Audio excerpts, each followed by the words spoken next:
All right, guys. Well, hopefully you guys have a good night tonight. The weather is beautiful. It's a beautiful spring day. So hopefully this homework won't take you too long today. We are on lesson 6.7 where we are multiplying fractions that are greater than 1. Probably should have got to that page first. So multiplying fractions greater than 1 is what we're doing. Now, up until this point, we have been multiplying fractions just less than 1. Fractions usually mean that we are less than 1. It's part of a whole, okay? So all of our answers have obviously been smaller than 1. What you're going to see today is that you will have some answers that are going to be greater than 1 once you multiply. And so we will take a look. And I have came up with a problem that's very similar to number 2. Not exactly the same because there's only 3 problems on this page anyway. I don't want to give you a free answer just that easy. So I'll use this to kind of help you and guide you through what you guys will be doing in your homework. So I made a problem of 3/4 times 12/3. Okay, as you can see, we have a fraction that is less than 1 multiplying by a fraction that is greater than 1. I did not mean to put 12, so sorry. We will do 10/3. Okay, sorry about that. And so what we do is we're going to model this out, all right? And so bottom number tells us how many equal parts we have in each whole, all right? And so we are going to split the rows with 4 equal pieces. So I'm going to use my yellow, drawing 3 lines to have 4 equal pieces, okay? And what you're going to do is you're going to shade in 3 of those. And so I'll just pick a different color so it stands out a little bit better. And we are only going to the first line like this. So here are my 3 out of 4, or 3/4 is shaded. All right. Now going the other way where we have 10/3, we have to go ahead and model that. Remember, the denominator tells us how many equal pieces we have, but now we're going to make columns. So if I need 3 equal pieces, I need 2 lines like this. So 1, 2, 3 equal pieces, and I'm going to do that for every one of these holes that we have. 1, 2, 3. And we're going to do it one more time like this. All right. So now we need to shade in 10 of those pieces.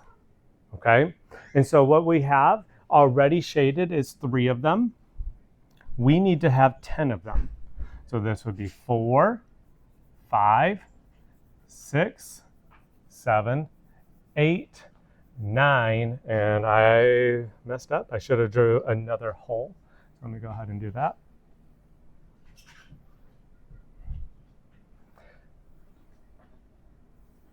Sorry about that. This is what you get for making your own problem. Figure out what you got to do. So we shaded in 9, and then this last one right here would be number 10. Okay? And so we're going to do the same thing on all of the rows that are already colored. We're just matching them up. We are coloring 10 across.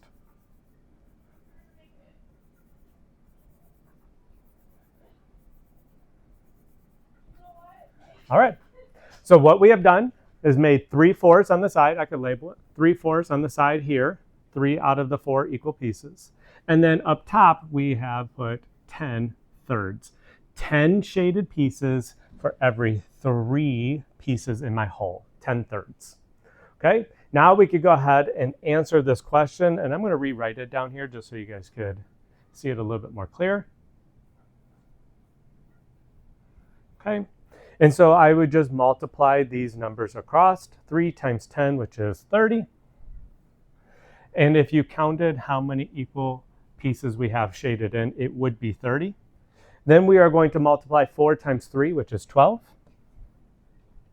And what you will see inside of each one of these, here, let me get my, inside of each one of these holes, there are 12 blocks. Because remember, denominator means how many equal pieces we have in each hole.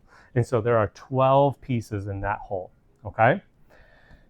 Obviously, this is a mixed improper number that we need to turn into a mixed number. So we are going to ask ourselves, how many times does 12 go into 30? So if you skip count by 12s, you have 12, 24, 36 is too many.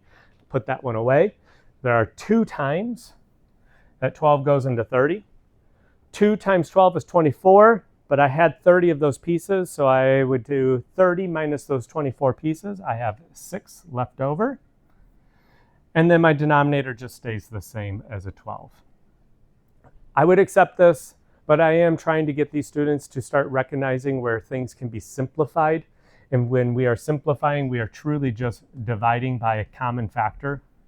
6 and 12 both have a common factor of 2. So then, therefore, we still have 2 wholes. 6 divided by 2, my goodness, is 3.